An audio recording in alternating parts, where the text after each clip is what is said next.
이곳은 지난 6월 15일 제주 공공하수처리시설 현대화 사업 착공식이 열린 제주 도두 하수처리장입니다.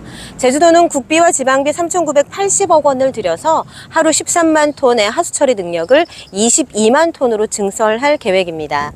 하수처리 시설과 하수 찌꺼기 건조 시설, 분뇨 처리 시설 등을 지하화하고 지상에는 공원을 조성하겠다고 합니다.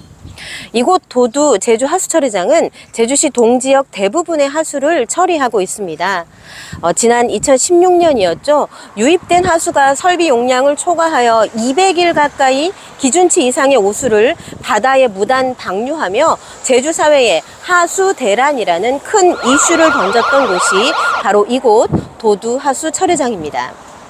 환경 인프라가 제대로 갖춰지지 않은 상황에서 각종 대규모 개발 사업이 이루어지고 관광객 수가 급격하게 증가하면서 제주가 이를 버티지 못함을 보여주었던 상징적인 사건이었습니다.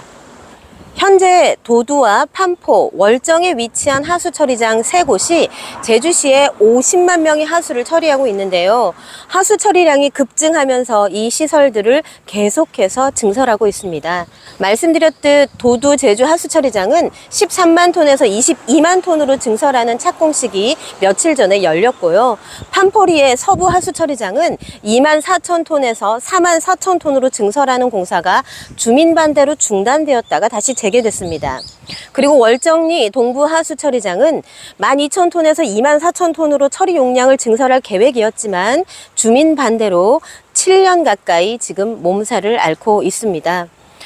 똥물을 비롯한 각종 오수를 처리하는 문제는 인간의 삶에서 가장 중요한 문제라고 할 수 있습니다. 그런데 왜 이렇게 해결이 어려운 것일까요? 판포와 월정, 도두의 해녀를 비롯한 주민들은 하수처리장이 바다 생태계를 악화시켜서 어업 환경이 급격히 나빠졌다고 주장합니다.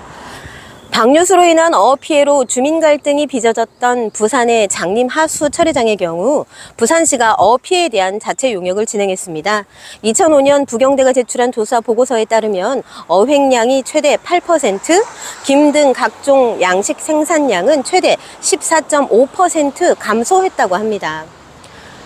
하수처리장은 악취 문제도 심각합니다. 지난 2016년 이른바 하수 대란을 겪은 제주도는 제주 하수처리장 악취가 주변 환경에 어떤 영향을 미치는지 조사하는 연구 용역을 2018년에 뒤늦게나마 추진했지만 연구를 맡겠다는 기관 업체가 나타나지 않아서 무산됐습니다. 이후에 도두 하수처리장 인근 펜션을 운영하던 부부가 악취 피해를 호소하며 제주도와 슬러지 처리 업체를 상대로 손해배상 소송을 제기했습니다. 결과는 어땠을까요?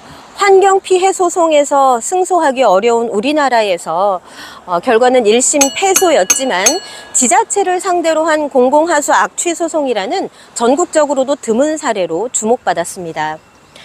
아무리 하수처리 시설을 현대화하더라도 하수처리장 주변 지역 주민들에게 피해를 안기게 될 텐데요. 하수처리장 신설 또는 증설은 제주의 고질적인 갈등 사안으로서 지속적으로 주민 반발에 부딪히고 있습니다. 그런데 이렇게 끝없이 하수처리장을 증설하는 것은 과연 지금 제주가 처한 상황에 맞는 것일까요? 2018년 수립된 제주 하수관리 기본계획은 2030년 84만 명의 계획 인구와 2650만 명의 관광 인구를 적용하여 수립되었습니다. 그러나 통계청이 작년에 발표한 장래 인구 추계에 따르면 제주는 2040년 72만 명을 정점으로 해서 그 이후에 지속적으로 인구가 감소할 것으로 예측됐습니다.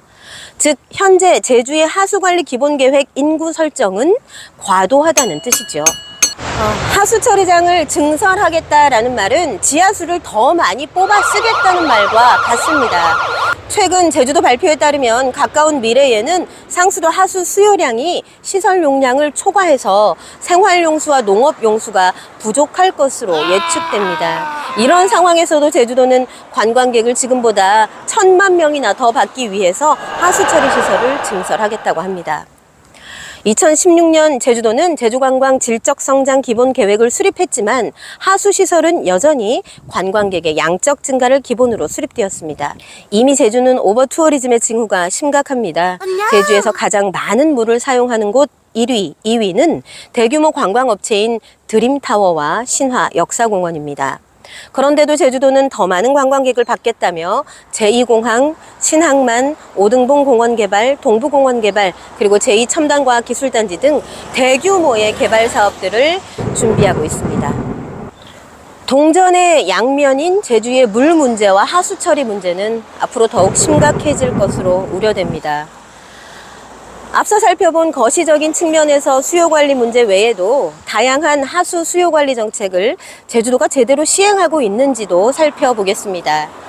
지난 20년간 제주에는 빗물을 흡수해 지하로 함양하는 목장용지나 임야는 크게 줄어든 반면에 빗물을 하수구로 바로 흘려보내버리는 주차장과 도로와 같은 불투수층이 크게 늘었습니다. 2000년 69제곱킬로미터였던 도로 면적은 2020년 90제곱킬로미터로 증가했습니다. 요즘처럼 집중호우가 자주 내리게 되면 빗물이 하수관으로 유입되어서 하수처리 용량을 넘어서게 되는 것이죠. 녹지 공간이 늘어난다면 빗물이 땅속으로 스며서 이러한 부담이 감소할 수 있겠지만 녹지가 아닌 도로를 기하급수적으로 늘려만 가고 있는 것이 지금 제주의 현실입니다. 드림타워나 신화역사공원 등 제주의 대규모 상업시설들이 하수량을 줄이게 된다면 제주 전체 하수 발생량은 크게 감소될 것입니다. 그리고 절수장치 보급 확대나 하수처리수 재이용 등 하수를 현재 용량에서 관리하거나 줄일 방안들도 다양합니다. 하지만 제주도정은 이런 다양한 정책들을 꼼꼼하게 실행하기보다는 당장은 쉬워 보이는 하수처리장 증설이라는 방법만을 택하고 있는 것은 아닐까요?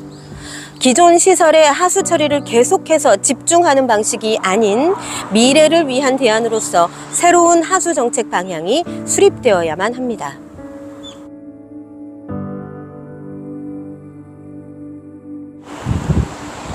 저기 비행기 바로 보이네? 활주로가 바로 보이는, 활주로 바로 옆에 위치하고 있다. 지금 이 소리 들리시나요? 네, 도도 하수처리장은 바로 제주공항 활주로 옆에 지어졌는데요. 하루에도 수백 번 이 항공기 소음에 마을 주민들은 시달려야 합니다. 하수처리장 문제, 공항 소음 문제, 마을 주민들의 고통을 짐작하기도 어렵습니다.